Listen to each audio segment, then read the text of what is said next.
रब्बी शरह ली सदरी व यस्सिर ली अमरी वहलुल उक़दतम मिन लिसानी यफ़क़हू क़ौली नहमदुहु व नुसल्ली अला रसूलिल करीम। ओके स्टूडेंट, आज हम डिस्कस करेंगे प्रोबेबिलिटी, और प्रोबेबिलिटी से पहले हम सेट्स के बारे में डिस्कस करते हैं। ठीक है कि सेट्स क्या होते हैं, ठीक है ना, और उसमें कौन कौन सी टाइप्स होती हैं। तो आप बच्चों को कुछ याद है कि डेफिनेशन क्या होती है सेट्स की, और कितनी कौन कौन सी टाइप्स होती हैं सेट्स की?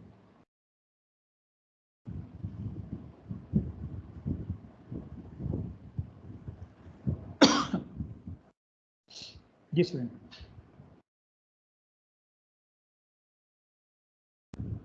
एनी स्टूडेंट, सेट किस तरह का होता है, किस फॉर्म में होता है, एनीथिंग इन योर माइंड?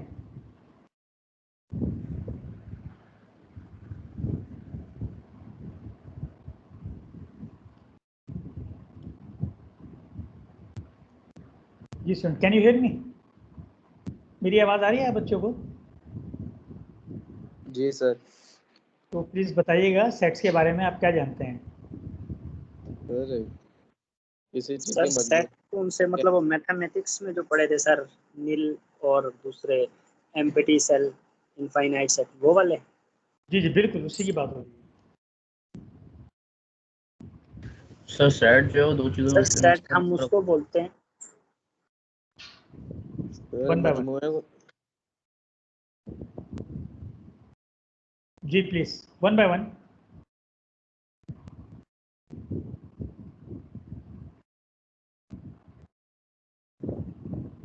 जी बेटा, प्लीज रिप्लाई करें। सेट जो है वो नंबर, और हम नंबर पर होता है सेट, जबकि और सेट की टाइप्स जो होती हैं वो बहुत सारी होती हैं, जिसमें यूनिवर्सल सेट भी होता है, एम्प्टी सेट भी, नल सेट जिसे नल सेट भी कहते हैं, और उसके अलावा प्रॉपर सेट होता है, सब सेट होता है, इक्वल सेट होता है, और भी इसके अलावा बहुत सारे सेट्स होते हैं सर। Very good.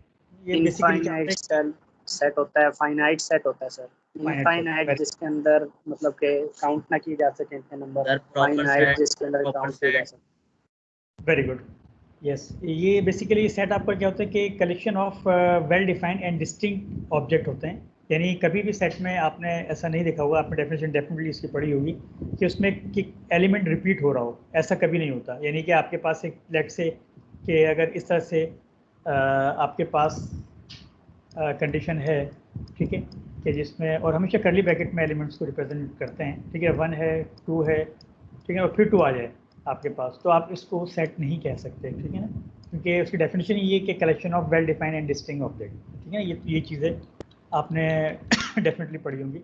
फिर होता आपने पढ़ा होगा एक यूनिवर्सल सेट के बारे में पढ़ा होगा। जैसे यहाँ पर हम सैम्पल स्पेस से जो है वो बेसिकली रिप्रेजेंट करेंगे यूनिवर्सल सेट। यस या सैम्पल सेट जो होता है, सेट की डेफिनेशन एक आप बताइएगा दोबारा। collection of well-defined and distinct object. Collection of well-defined and distinct okay sir, object, ठीक है। Thank you. Okay, sample space जो है वो आपके पास क्या होता है? सैम्पल स्पेस बेसिकली मोस्टली आपने उसको ज़्यादातर जो देखा होगा वो यूनिवर्सल सेट के नाम से आपने इसको देखा होगा, ठीक है ना। तो ये बेसिकली सैम्पल स्पेस जो होता है वो आपके पास होता है the set of all possible outcomes, ठीक है। इन अ स्टैटिस्टिक्स किसी भी कंडीशन में जो भी पॉसिबल आउटकम्स हैं उसका जो एक सेट होता है, आप बच्चों को याद होगा यूनिवर्सल सेट क्या होता था। फॉर एग्जांपल आप इसको ज़्यादातर जो है वो हम यू से रिप्रेजेंट करते थे, ठीक है ना। और लेट्स से कि अगर ये 1,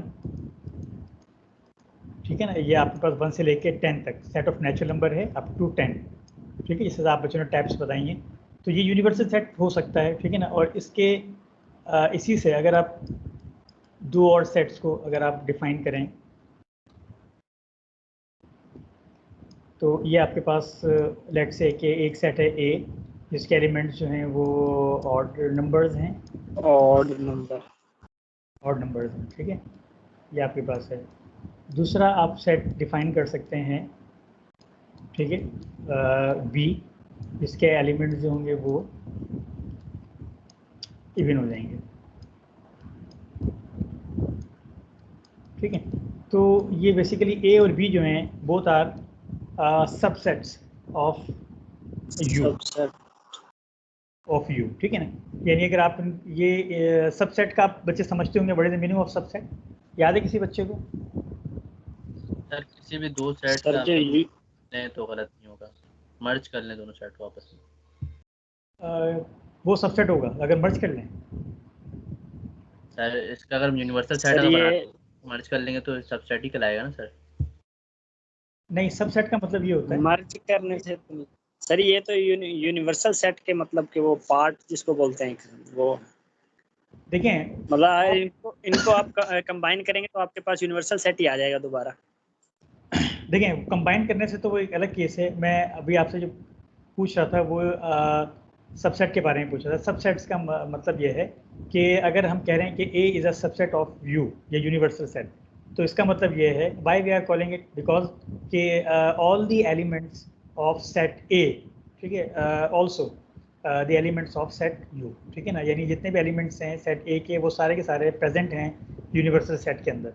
दैट इज़ वाई हम कहेंगे कि A जो है वो U का सबसेट है, ठीक है। और यूनिवर्सल सेट को कह सकते हैं क्योंकि यूनिवर्सल सेट के जो एलिमेंट्स हैं वो इसके एलिमेंट से ज़्यादा हैं, क्योंकि इसके अंदर 5 एलिमेंट्स हैं और वो 5 के 5 एलिमेंट्स इसमें हैं, बट यूनिवर्सल सेट में 5 एलिमेंट से ज़्यादा भी एलिमेंट्स हैं। तो वी कैन से कि यूनिवर्सल ये जो यू सेट है ये इसका सुपर सेट है ए का।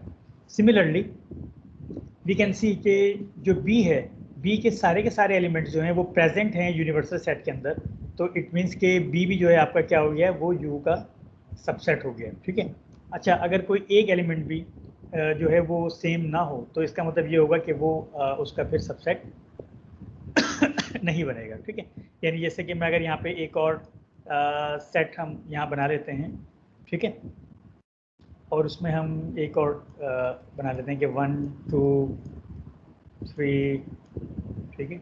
ये कॉमा है बेसिकली, मैं इसको दोबारा कर देता हूँ। 1 है, ठीक है, और ये 3 है, ठीक है, फिर 5 है, ठीक है। तो ये आपके पास एक और सेट आ गया। तो वी कांट से कि सी जो है वो यू का सबसेट होगा बिकॉज इसमें एक एलिमेंट जो है वो डिफरेंट है एंड दैट इज़ 0। कि 0 जो है वो यूनिवर्सल सेट में नहीं है, तो इट मीन्स कि ये जो है इसका सबसेट नहीं बनेगा, ठीक है। ये चीज़ होती है।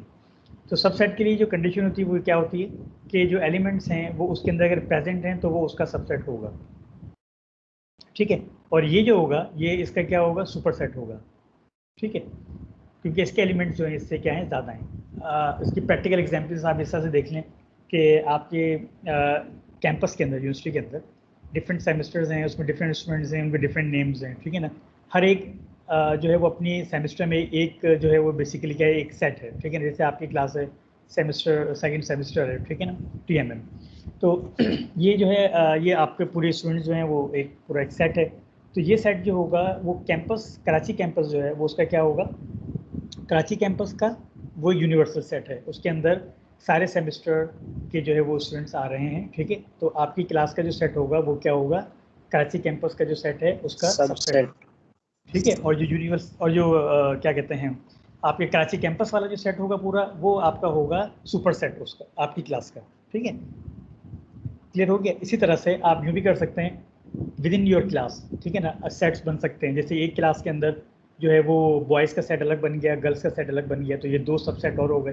तो एक क्लास तो एक है लेकिन उस क्लास के 2 सबसेट्स हो गए, ठीक है ना। एक बॉयज़ का हो गया, एक गर्ल्स का हो गया। फिर उसमें फर्दर जो है वो आप किस तरह से डिस्ट्रीब्यूशन कर सकते हैं या सेट्स बना सकते हैं कि उसमें position holder set of position holder students, ठीक है।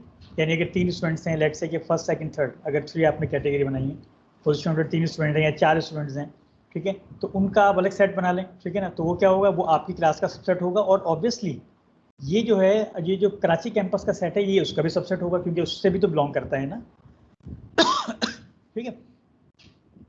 क्लियर हो रहा है इसमें?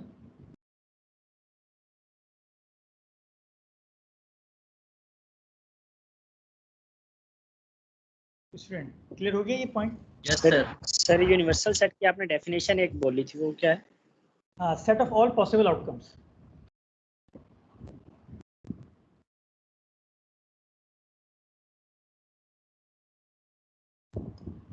अब यहाँ पे फॉर एग्जांपल एक और सेट है आपके पास और वो है 2 6 एंड 10, ठीक है, तो यहाँ पे वी कैन सी कि डी जो है वो बी का भी सबसेट है और यू का भी सबसेट है, ऐसा ही है। Yes sir. ठीक है, ये यानी इसका भी सबसेट है और उसका भी क्या कहते हैं, डी जो है वो बी का भी सबसेट है और ये यू का भी जो है वो क्या है, सबसेट है। ठीक है, इसमें कोई कंफ्यूजन आप स्टूडेंट्स को? No sir. ओके, अच्छा, अब इसमें जो है वो यहाँ पे आपने अंडरस्टैंड कर लिया मीनिंग ऑफ सबसेट, ठीक है ना, कि यानी आपके पास ए बी सी तो नहीं है और डी, ये तीनों के तीनों जो हैं यू यूनिवर्सल सेट के क्या हैं, सबसेट्स हैं। ठीक है, यहाँ पे अब अगर आप ए और बी का अगर आप यूनियन फाइंड आउट करते हैं, ठीक है, ए और बी यूनियन में हम क्या करते हैं जी स्टूडेंट, हम बेसिकली अरेंज करते हैं, तरतीब देते हैं। यस सर, तरतीब से लिखते हैं सर। तरतीब से लिखते हैं। तो अगर आप ए और बी का इस कंडीशन में, मेरा ख्याल में डायरेक्ट लिख सकता हूँ, ए और बी का ये it is not universal set, ये यूनियन है, ये basically as a operation use हो रहा है। ठीक है, तो ए और बी का अगर आप यूनियन फाइंड आउट करेंगे तो आपके पास आंसर क्या आएगा? सर यूनिवर्सल सेट ही आ जाएगा इसका। यूनिवर्सल सेट आएगा, वेरी गुड, ये आपके पास आएगा। ठीक है ना, और इसी तरह से अगर मैं आपसे कहता हूँ कि इन्हीं दोनों का आप इंटरसेक्शन फाइंड आउट करें, ऑपरेशन है इंटरसेक्शन, ठीक है, जिसको इस तरह से आप बनाते हैं, तो इंटरसेक्शन में क्या करते हैं? सर कॉमन लेते हैं। सर सेम होते हैं उनको निकाल देते हैं। वेरी गुड, जो सेम होते हैं सिर्फ उन्हीं को कलेक्ट करते हैं, ठीक है ना, वही आंसर होता है आपका। तो ये आपका आएगा एम्प्टी सेट आएगा, यानी इसमें सिंगल एलिमेंट भी जो है वो, इसकी नल सेट के लिए या तो ये आप ये बनाते हैं, ठीक है, और या फिर आप एम्प्टी कर्ली ब्रैकेट्स यूज़ करते हैं, दोनों को साथ कभी यूज़ नहीं करते। होपफुली आइडिया होगा आप बच्चों को ये। तो ए और बी का अगर आप इंटरसेक्शन लेते हैं तो उसमें फिर कंडीशन ये होगी आपके पास, ठीक है ना। अच्छा, अब इसमें अगर मैं आपसे कहता हूँ कि कॉम्प्लीमेंट ऑफ ए अगर आप फाइंड आउट करें, कॉम्प्लीमेंट ऑफ ए के लिए एक चीज़ आप बच्चों को बताना चलूँ कि कॉम्प्लीमेंट जब सेट का फाइंड आउट करते हैं तो उसके जो सिंबल होता है, या तो आप उसमें उस सिंबल के लिए या तो आप ये बार यूज़ करते हैं समटाइम, ठीक है, या ये डिफरेंट बुक्स में जिस तरह से यूज़ होता है वो आपको बता रहा हूँ, या फिर उस इस तरह से सुपर स्क्रिप्ट के अंदर यानी पावर के अंदर आप सी यूज़ करते हैं, ये भी कॉम्प्लीमेंट के लिए यूज़ करता है। कॉम्प्लीमेंट कॉमा यूज करते हैं ना सर, ए के ऊपर कॉमा। मैं आपको वही बता रहा हूँ कि कौन कौन सी सिंबल यूज़ होती हैं कॉम्प्लीमेंट्स के लिए। बार यूज़ होता है, सी यूज़ होता है और कॉमा यूज़ होता है, ठीक है। इन तीनों में से कोई भी एक जो है वो आप यूज़ कर सकते हैं सिंबल, ठीक है ना, कॉम्प्लीमेंट के लिए। What is the meaning of complement?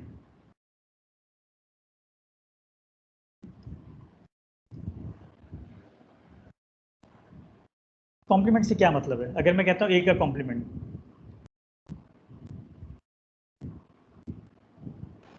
U minus A. Very good. देखिए सर एक एलिमेंट निकाल देंगे, एक एलिमेंट निकाल देंगे, वेरी गुड। कॉम्प्लीमेंट और इसका मतलब ये है कि यूनिवर्सल में से उस सेट को माइनस कर दें, और इसको आप यूँ समझ लीजिए कि किसी भी सेट का अगर आप कॉम्प्लीमेंट फाइंड आउट करने जा रहे हैं तो इसका मतलब ये है कि उस सेट के अंदर उसके एलिमेंट मौजूद नहीं होंगे, यानी किसी भी सेट का अगर कॉम्प्लीमेंट लेते हैं तो उसके एलिमेंट जो है वो क्या हो जाते हैं, वो फिर माइनस हो जाते हैं, ठीक है ना, यानी उसमें से वो निगलेक्ट हो जाते हैं। तो इट मीन्स कि अगर आप ए का कॉम्प्लीमेंट फाइंड आउट करने जाएंगे तो उसमें ये एलिमेंट्स नहीं होंगे जो ए के अंदर हैं। ए के एलिमेंट्स ए के कॉम्प्लीमेंट सेट के अंदर कभी भी नहीं होंगे क्योंकि वो माइनस हो जाते हैं। सिमिलरली अगर आप बी का कॉम्प्लीमेंट फाइंड आउट करने जा रहे हैं तो उस बी के कॉम्प्लीमेंट का जो सेट होगा उसके अंदर बी के एलिमेंट्स मौजूद नहीं होंगे। एंड सिमिलरली फॉर, ठीक है ना, सी के लिए इसलिए नहीं होगा because C is not a subset of universal set. तो जब हम कॉम्प्लीमेंट फाइंड आउट किसके अंदर से सर लेंगे, मतलब यहाँ पे से हम मतलब किसके अंदर से निकालेंगे हम ए के सेट एलिमेंट्स को?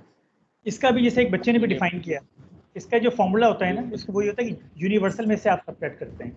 जैसे ए कॉम्प्लीमेंट है, ठीक है ना, तो ए कॉम्प्लीमेंट है तो इट मीन्स आप इसका जो फॉर्मूला होता है वो ये होता है यू माइनस ए, ठीक है। इसी तरह से अगर मैं आपसे कहता हूँ कि आप बी कॉम्प्लीमेंट फाइंड आउट करें तो इसका मतलब क्या हो जाएगा, ये यू में से आप माइनस कर देंगे, यूनिवर्सल में से आप बी माइनस कर देंगे,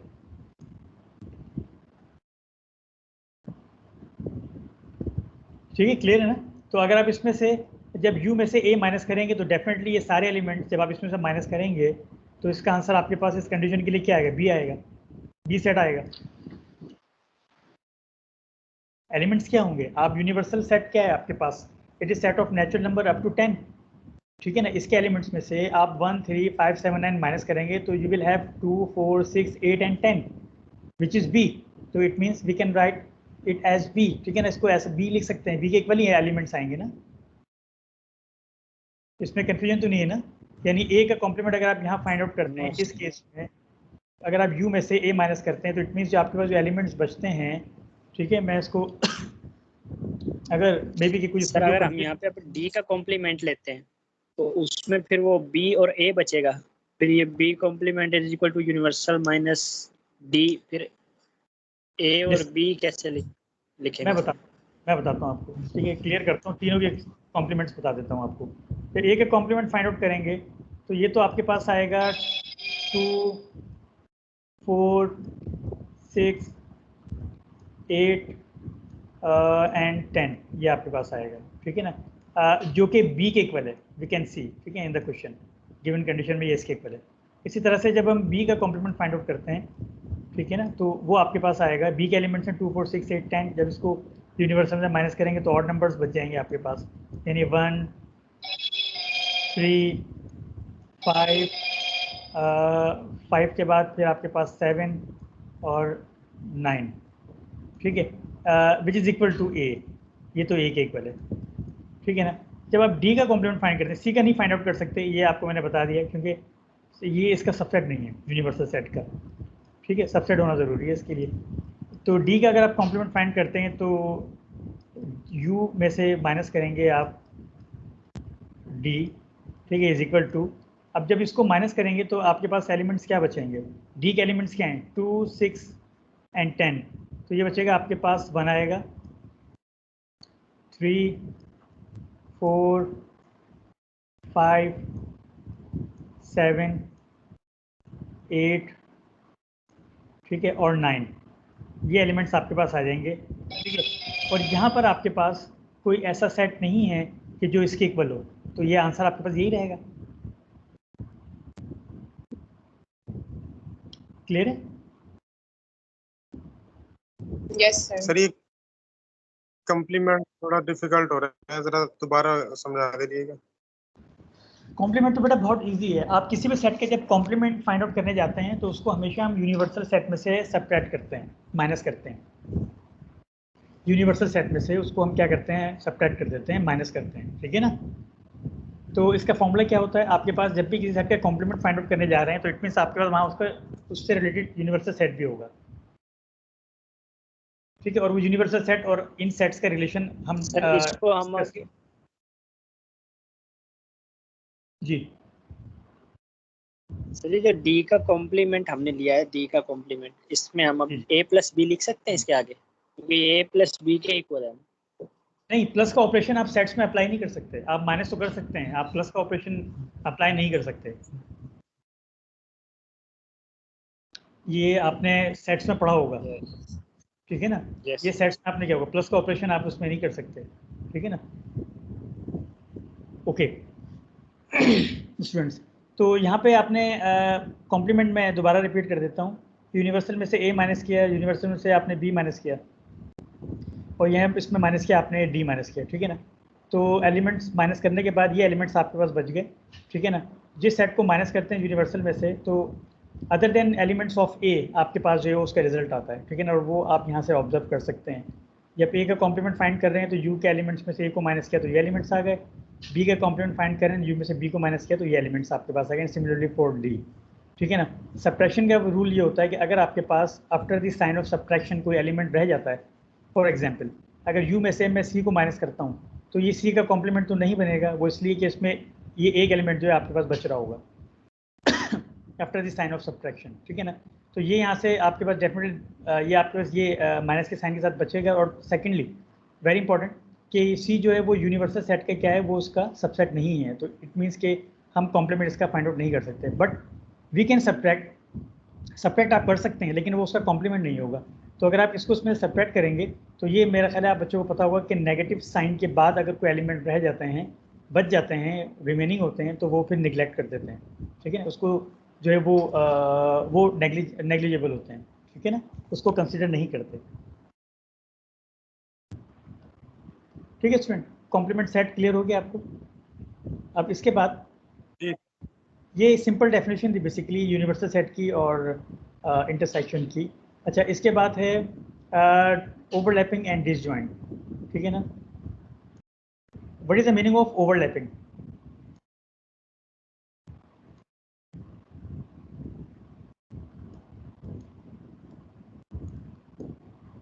ओवरलैपिंग का क्या मतलब है? सर ओवरलैपिंग वो जो सेम एलिमेंट आ रहे होते हैं उनको निकालना। हाँ, ओवरलैपिंग का मतलब तो खैर सेम से ही है, ये बात आपकी ठीक है, लेकिन उसको बेसिकली निकालना नहीं होता, ठीक है। उसको आपको अंडरस्टैंड करना है कि which sets are overlapping and which sets are disjoint. इसकी फिर हम वेन डायग्राम पे भी देख लेंगे। अब ये से जो सेट्स यहाँ ऊपर लिखे हुए हैं A B C D, और चलें आप उसमें यूनिवर्सल सेट को भी इंक्लूड कर लें, तो उसमें आप क्या कहेंगे कि which sets are overlapping and which are disjoint. कौन कौन से सेट्स जो हैं वो आपस में ओवरलैप कर रहे हैं और कौन कौन से सेट्स ऐसे हैं जो डिसजॉइंट हैं। तो आपका आंसर क्या होगा?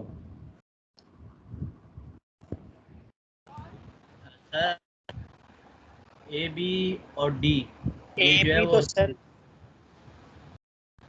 ओवरलैपिंग कराएंगे और जबकि सी जो है वो डिसजॉइंट कराएंगे। अच्छा, आपने ये कहा। Any other student? जी, एनी अदर स्टूडेंट?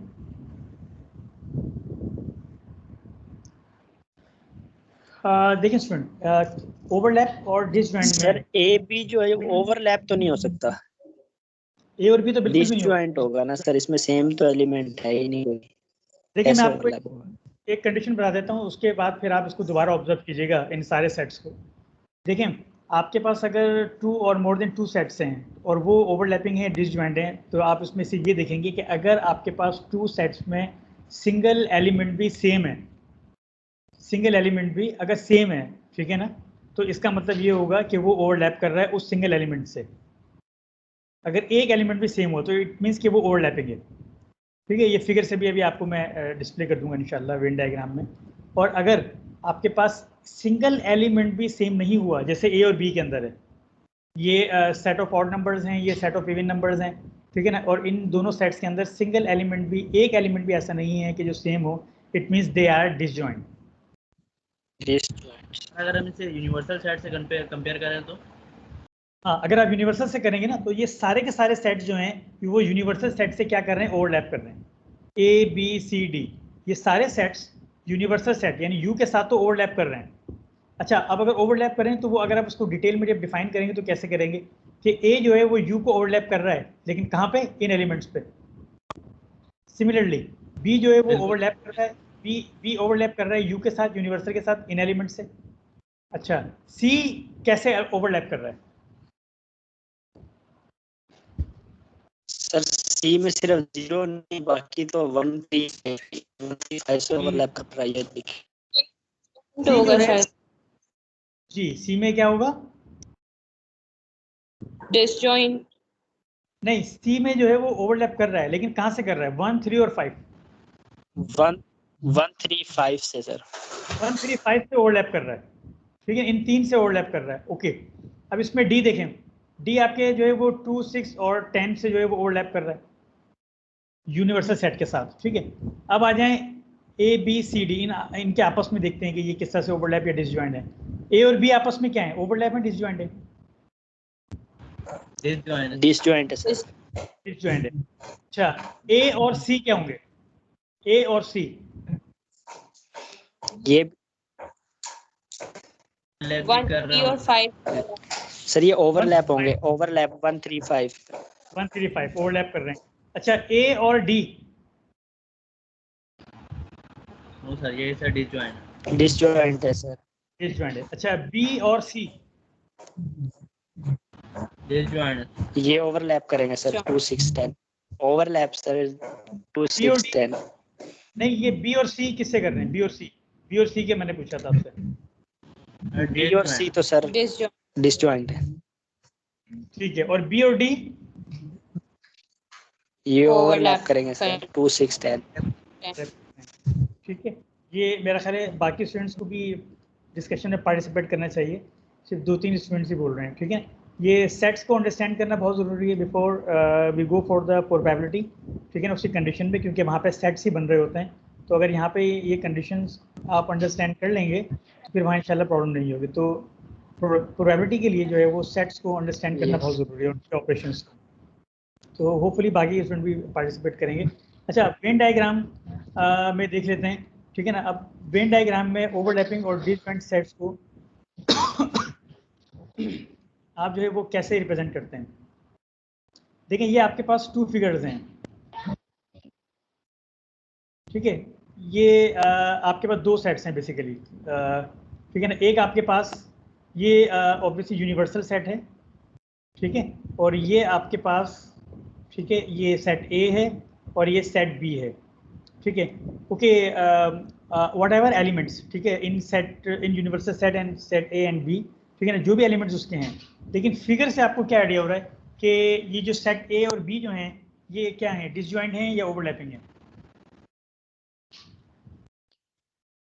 ए और बी की बात हो रही है। डिसजॉइंट है सर, डिसजॉइंट लग रहा है।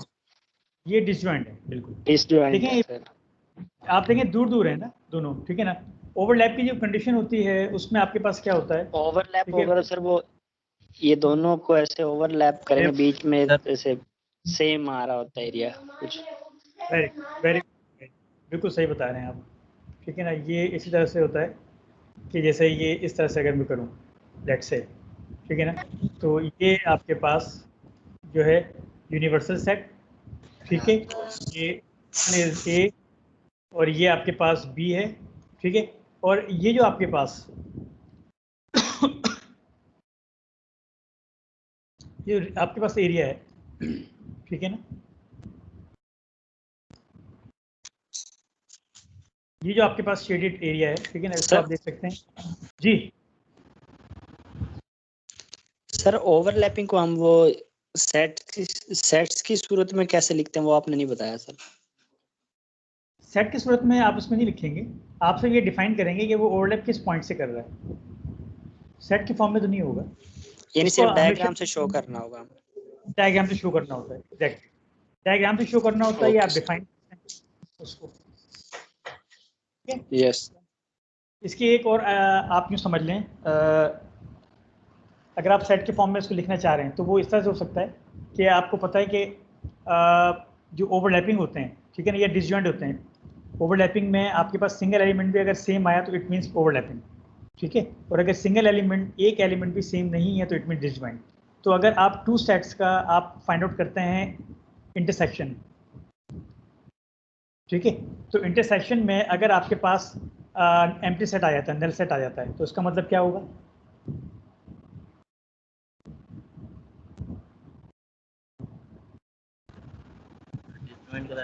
सर नल सेट आएगा तो वो डिसजॉइंट होगा।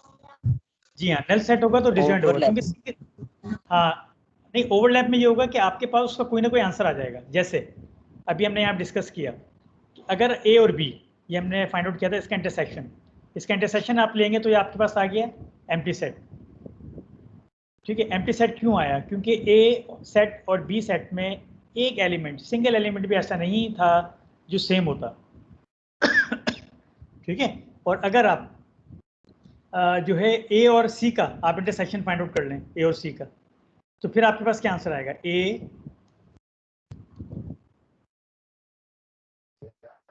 सर 135 आएगा आंसर। ए और अगर आप सी का इंटरसेक्शन, जी, तो ये आपके पास क्या आएगा? 135, ये आपके पास आंसर आ गया। तो इट मींस कि ए और सी अगर आप सेट के फॉर्म में रिप्रेजेंट करना चाह रहे हैं, इट मींस ए और सी ओवरलैप कर रहे हैं यहाँ से यहाँ पर। क्या करें बेटा, आपकी आवाज़ ब्रेक हो गई, सॉरी मैं समझ नहीं पाया, रिपीट प्लीज।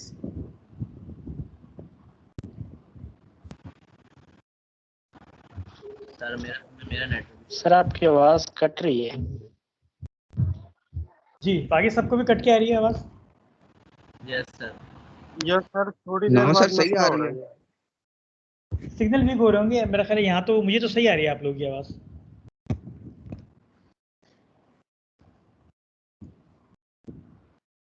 एनीवे अब सही आ रही है मेरी आवाज़?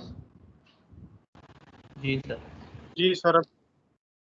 ओके स्टूडेंट, तो यहाँ पे आप देखिएगा इसमें कि ए और सी का आपने इंटरसेक्शन लिया और आपके पास इसका आंसर आया 135।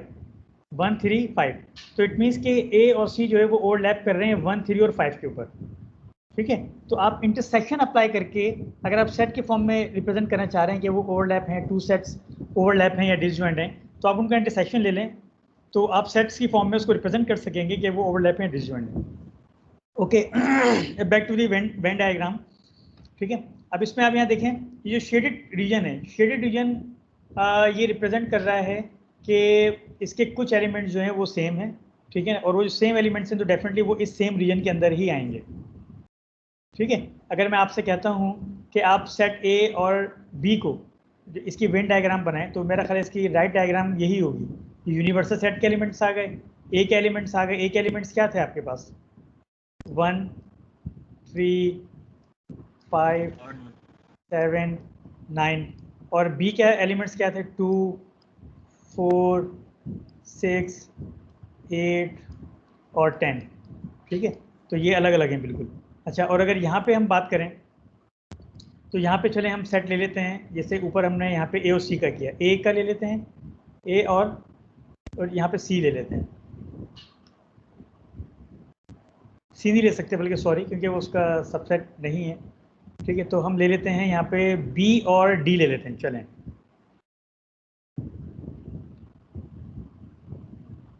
बी और डी। ठीक है, सो एलिमेंट्स ऑफ बी इसमें ये इस सेट में आएंगे और ये डी। ओके, बी के एलिमेंट्स क्या हैं स्टूडेंट? 2, 4, 6, 8 एंड 10। ठीक है, और डी के एलिमेंट्स क्या हैं? 2, 6, 10। 2, 6, 10। तो इट मीन्स कि इसकी डायग्राम, फिर इसकी डायग्राम ये नहीं बनेगी। मैं इसको दोबारा बना देता हूँ यहाँ पे। ठीक है, उसका रीज़न ये है कि उसके सारे एलिमेंट्स जो हैं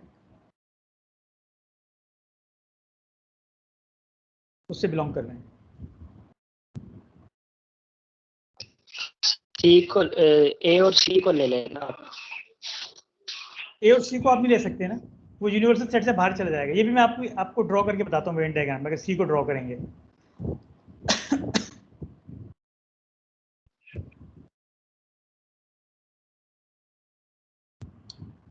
ठीक है, इस तरह से फिगर बनेगी आपकी। और इसमें जो बी के एलिमेंट्स है वो आपके पास क्या थे? 2, 6, 10। 2, 6 और 10। ठीक है, और इसके अलावा और एलिमेंट्स क्या थे? 2, 6, 10, 4, 8, 4 और 8। ठीक है, यहाँ से अगर आप देखें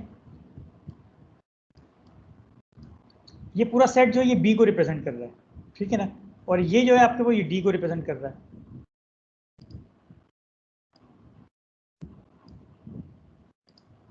ठीक, ये डी को रिप्रेजेंट कर रहा है। मैं यहाँ अंदर लिख देता हूँ, कंफ्यूजन ना हो। ठीक है, ये डी को रिप्रेजेंट कर रहा है। डी के एलिमेंट से 2, 4, 6। अच्छा, डी जो था वो बेसिकली क्या था? सबसेट था किसका? बी का। ठीक है, तो इट मीन्स उसके सारे एलिमेंट इसके अंदर आ रहे हैं, तो ये इसकी वेन डायग्राम इस तरह से बनेगी। ये पूरा का पूरा जो है अपने सारे एलिमेंट्स के साथ ओवरलैप कर रहा है। तो अगर आप जो है D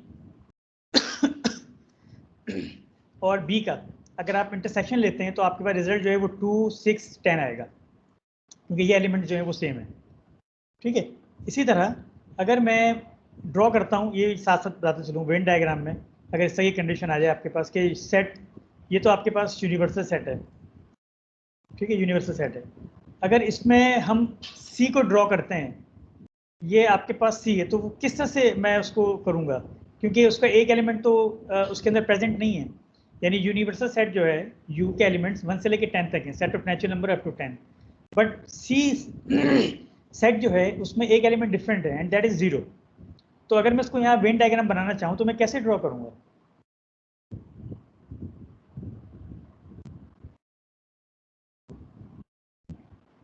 G student, any student?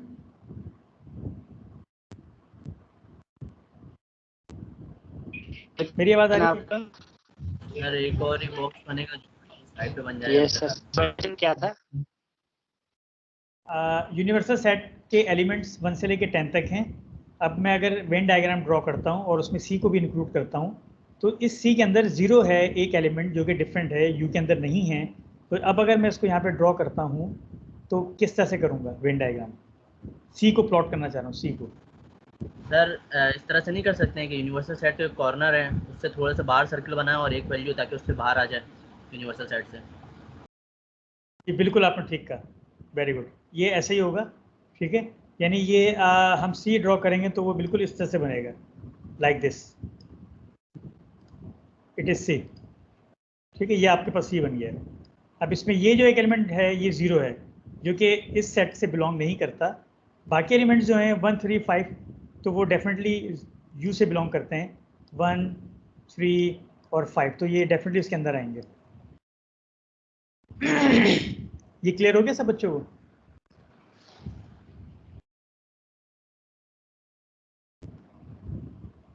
जी सर। Okay, very good. तो होपफुली डिसजॉइंट और ओवरलैपिंग का जो कॉन्सेप्ट है वो आप बच्चों को यहाँ पे क्लियर हो गया है।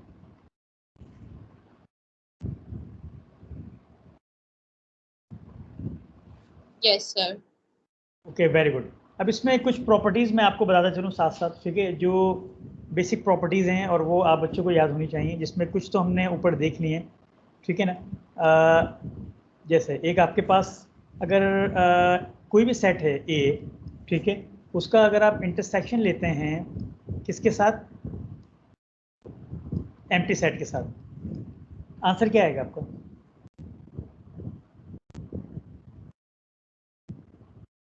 नल सेट आएगा sir, null set. Null set आएगा, वेरी गुड, ठीक है, आपके पास नल सेट है, नल सेट ही आएगा, नल सेट ही आएगा, ठीक है ना। नंबर 2, ये इंटरसेक्शन था। अगर मैं कहता हूँ आपसे कि यूनियन ले लें आप नल सेट के साथ, फिर आंसर क्या होगा? ए सेट आएगा सर। ए होगा, ठीक है, वेरी गुड। इसको साथ साथ समझते हुए जाना है और फिर लिखना है, इन प्रॉपर्टीज़ को अंडरस्टैंड करेंगे, डिस्कस करके लिखेंगे तो फिर आपको इंशाल्लाह क्लियर होगा। ओके, अब मैं आपसे कहता हूँ कि अगर एक सेट है, जब हम उसके जी बेटा? सबसेट बनाएं तो नल क्या सेट भी आएगा ना ए के साथ? आप किसकी बात कर रहे हैं, फर्स्ट की सेकंड की? मैं सेकंड की बात कर रही हूँ सर। जी बेटा बोलें, आपकी आवाज़ ब्रेक हो गई थी, मैं समझ नहीं पाया, प्लीज़ रिपीट करें। मैं कह रही हूँ कि जब ए और नल सेट का हम यूनियन करेंगे तो जो सेट बनेगा उसमें नल सेट भी आएगा ना, सब सेट जो बनेगा। देखिए मैं आपको नल सेट के बारे में एक चीज़ बताता चलूँ, ठीक है, जो आपने मेरा ख्याल है बेसिक मैथमेटिक्स में बिल्कुल पढ़ी होगी, ठीक है ना, स्कूल में भी पढ़ी होगी और इंटरमीडिएट में भी पढ़ी होगी, कि एक होता है एडिटिव आइडेंटिटी और एक होती है मल्टीप्लिकेटिव आइडेंटिटी। पढ़ी आप लोगों ने मल्टीप्लिकेटिव आइडेंटिटी और एडिटिव आइडेंटिटी? मल्टीप्लिकेटिव आइडेंटिटी कौन सा नंबर होता है? 1 होता है। मल्टीप्लिकेटिव आइडेंटिटी 1 होता है और उसका रीज़न क्या है कि आप उसको किसी भी नंबर के साथ आप मल्टीप्लाई करते हैं तो वही नंबर रिपीट हो जाता है, ऐसे ही, ठीक है ना। Yes sir. 1 को, it is very important, please listen very carefully, अगर हम 1 को किसी भी नंबर से मल्टीप्लाई करते हैं तो वही जिस नंबर से मल्टीप्लाई कराया जाता है वही नंबर रिपीट होता है itself, it means 1 is a multiplicative identity.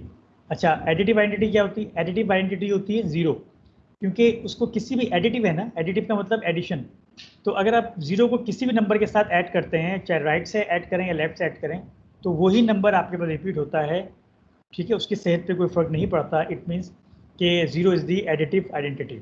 तो हमेशा याद रखिएगा सेट्स के अंदर जो है वो आपके पास जो एम्प्टी सेट है यूनियन के रिस्पेक्ट से क्या होगा, बेसिकली वो आइडेंटिटी होगी, ठीक है ना, क्योंकि आप किसी भी सेट के साथ एम्प्टी सेट का जब भी यूनियन लेंगे तो ये बेसिकली एक आइडेंटिटी है, ठीक है ना। आप जब भी यूनियन लेंगे आपके पास हमेशा वही सेट आएगा, रिपीट होगा।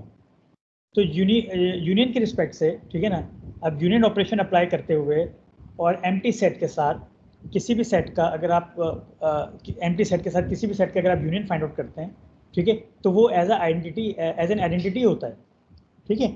यहाँ पे आप देख सकते हैं और वैसे भी अप्लाई करके देख सकते हैं। अगर आप ये ए सेट है, अगर इसके वही एलिमेंट्स हैं जो ऊपर हमने एग्जाम्पल में एक देखा, ठीक है ना, 1 3 5 7 एंड 9, तो उसको अगर आप, ये एम्प्टी सेट है, एम्प्टी का मतलब क्या होता है कि इसमें कोई एलिमेंट नहीं है।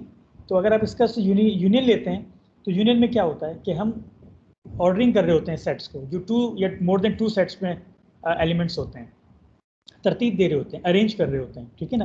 तो यहाँ पे जब अरेंज करने जाएंगे तो आपको सिर्फ ए सेट के एलिमेंट्स ही मिलेंगे, बिकॉज ये एम्प्टी सेट है, तो वो अल्टीमेटली यही आपके पास आएगा, ठीक है। वेयर एज इंटरसेक्शन में क्या होता है कि यहाँ पे ए के एलिमेंट्स हैं, ठीक है, और ये एम्प्टी सेट है। तो इसमें बाय द रूल हम क्या कहते हैं, ऑपरेशन क्या है कि जैसे बेसिक ऑपरेशंस होते हैं, डिमास यानी आपने पढ़े हैं बच्चों ने, एडिशन करते हैं तो अलग उसमें रूल देखते हैं, हम एडअप कर रहे होते हैं, सम कर रहे होते हैं, सेपरेशन कर रहे होते हैं, डिफरेंस फाइंड आउट कर रहे होते हैं। तो यहाँ पे अगर हम इंटरसेक्शन फाइंड आउट कर रहे हैं तो उसका मतलब है कि बेसिकली हम जो 2 या मोर देन 2 सेट्स हैं, ठीक है ना, उसमें हम कॉमन एलिमेंट्स को हम जो है वो बेसिकली देख रहे हैं कि कौन से कॉमन एलिमेंट्स हैं। तो यहाँ पे अगर हम इंटरसेक्शन अप्लाई करने जा रहे हैं तो एम्प्टी सेट का मतलब तो एलिमेंट्स ही नहीं हैं और ए के अंदर कोई ना कोई एलिमेंट्स हैं, तो इसका मतलब उनमें सेम एलिमेंट तो इसका मतलब उनमें सेम एलिमेंट्स तो हुए ही नहीं, तो इसलिए आपका जो रिजल्ट बनेगा वो एम्प्टी सेट ही बनेगा आपके पास यहाँ पे, ठीक है ना। क्योंकि एम्प्टी सेट, या आप उसको यूँ समझ लें कि एम्प्टी सेट जो होता है वो हर सेट के अंदर प्रेजेंट होता है। आप इसको यूँ भी समझ सकते हैं, अंडरस्टैंड कर सकते हैं। एम्प्टी सेट का मतलब क्या है, नल सेट ना, यानी कोई एलिमेंट नहीं है। तो ये सेट तो हर सेट के साथ, हर सेट के अंदर होता ही है, तो ये यहाँ पर भी है और ऑब्वियसली यहाँ पे भी होगा। तो जब इंटरसेक्शन लेंगे तो अल्टीमेटली यही बचेगा आपके पास, ठीक है student.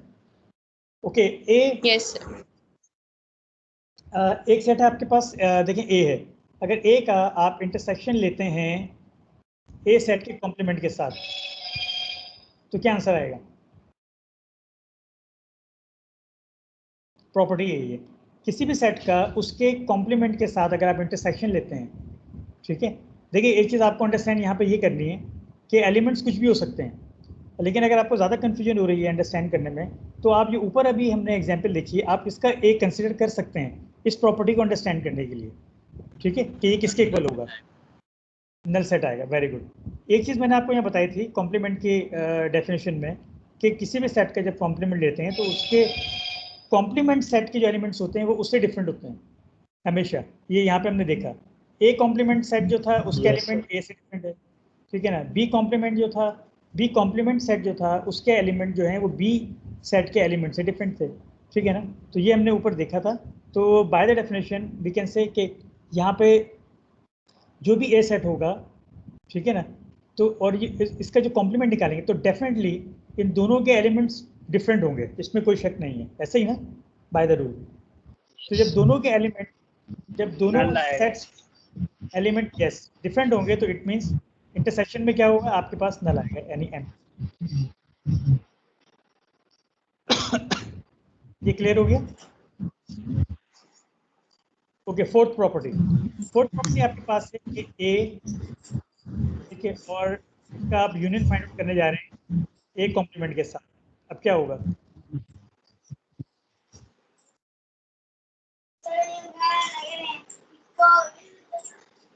Ji mic please mute कर दीजिएगा। ठीक है, अगेन मैं आपको बता रहा हूँ आप कॉम्प्लीमेंट कैसे फाइंड आउट करते हैं। अभी ऊपर एग्जाम्पल देखिए हमने, कॉम्प्लीमेंट कैसे फाइंड आउट करते हैं ये बताइएगा पहले। सर माइनस करते हैं सर, इसमें किसमें से माइनस करते हैं, यूनिवर्सल सेट में। सर यूनिवर्सल सेट आ जाएगा, यूनिवर्सल सेट, यूनिवर्सल सेट ही आ जाएगा वापस यूनिवर्सल सेट आएगा, ठीक है ना। क्योंकि देखें आपने ए को माइनस किया यूनिवर्सल सेट में से तो आपको मिला ए कॉम्प्लीमेंट, ठीक है। तो यूनिवर्सल सेट के आधे एलिमेंट्स जो हैं, कुछ एलिमेंट्स जो हैं वो इसमें हैं और बाकी रिमेनिंग एलिमेंट्स इसमें हैं। जब यूनियन लेते हैं तो हम बेसिकली अरेंज करते हैं, तो अरेंज करेंगे तो ये पूरे के पूरे यूनिवर्सल सेट के एलिमेंट्स मिल जाएंगे आपको। क्लियर हो गया। Yes sir. कोई कंफ्यूजन तो नहीं किसी बच्चे को इसमें। फिफ्थ प्रॉपर्टी, अच्छा फिफ्थ प्रॉपर्टी में क्या है कि अगर आप कॉम्प्लीमेंट लेते हैं यूनिवर्सल सेट का, क्या आंसर आना चाहिए। सर नल आएगा ना यूनिवर्सल। तो नल सेट नल आएगा, वेरी गुड। नल कैसे आएगा, जरा कोई और बच्चा रिप्लाई दे इसका जो अब तक नहीं बोला हो। जॉन है क्लास में? जॉन,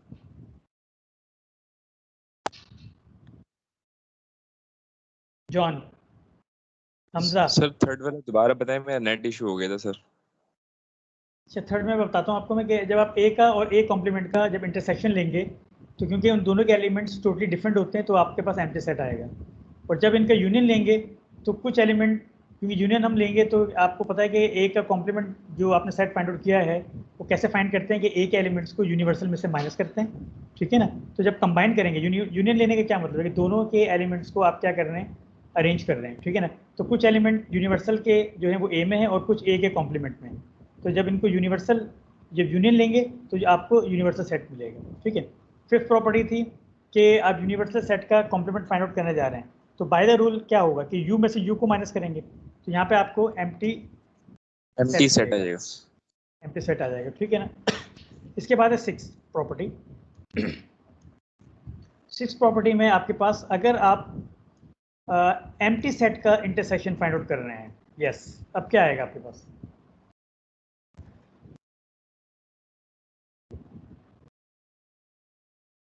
अगर रूल से इसको चेक करेंगे तो समझ जाएंगे। सर अब भी एम्प्टी आएगा सर, उसमें से उसी को माइनस करेंगे तो कुछ भी नहीं आएगा सर यूनिवर्सल सेट आएगा। नल सेट आएगा, नल ही आएगा। नल ही आएगा सर इसमें से, क्योंकि एम्प्टी है तो एम्प्टी के अंदर से वो उसी के एलिमेंट को माइनस करें, उसके अंदर तो कोई एलिमेंट ही नहीं है सर। इससे यूनिवर्सल सेट अगर आएगा तो सर इसको यूनिवर्सल सेट से माइनस करेंगे तो पूरा यूनिवर्सल सेट आ जाएगा, क्योंकि ये तो एम्प्टी है। यूनिवर्सल सेट से कोई माइनस होगा नहीं। वो सेट आ जाएगा। Yes yes yes sir, universal set से माइनस करते हैं ना। सॉरी, यूनिवर्सल से माइनस करते हैं, आप एम्प्टी को एम्प्टी से माइनस कर रहे हैं। रूल क्या होता है कॉम्प्लीमेंट का? सॉरी यस सर, यूनिवर्सल से करते हैं तो ये आपके पास आएगा, यूनिवर्सल सेट आ जाएगा, ठीक है ना। क्योंकि यू में से एम्प्टी सेट माइनस करेंगे, एम्प्टी इज नथिंग, कोई एलिमेंट नहीं है, तो यू ही बचेगा आपके पास पूरा, ठीक है। नंबर 7, आपके पास ए का आपने कॉम्प्लीमेंट फाइंड आउट किया जी, है ना। क्या मैं कह कह रहे रहा हो हूँ कि यू एम्प्टी सेट मौजूद है। यस, एम्प्टी सेट तो हर सेट में मौजूद होता है। बिल्कुल सर, तो फिर यू किस तरह से आ रहा है सर? यू इस तरह से आ रहा है कि आप अगर कॉम्प्लीमेंट फाइंड करेंगे तो आप कौन सा फॉर्मूला अप्लाई करेंगे ये कॉम्प्लीमेंट फाइंड करने के लिए? बिल्कुल सर, एम्प्टी माइनस एम्प्टी करूंगा। नहीं, एम्प्टी माइनस एम्प्टी नहीं नहीं करेंगे, नहीं, यू माइनस एम्प्टी करेंगे ना सर। यू माइनस एम्प्टी करेंगे ना। ये ऊपर आपको बताया था, हम कॉम्प्लीमेंट यू में से माइनस करते हैं तो फिर कॉम्प्लीमेंट आता है, जिस सेट का बिल्कुल, कॉम्प्लीमेंट बिल्कुल। निकाल, ठीक है। होपफुली समझ गए आप यहाँ पे। ओके, ए का कॉम्प्लीमेंट है और उसका अगेन कॉम्प्लीमेंट ले रहे हैं, चलें क्या आना चाहिए?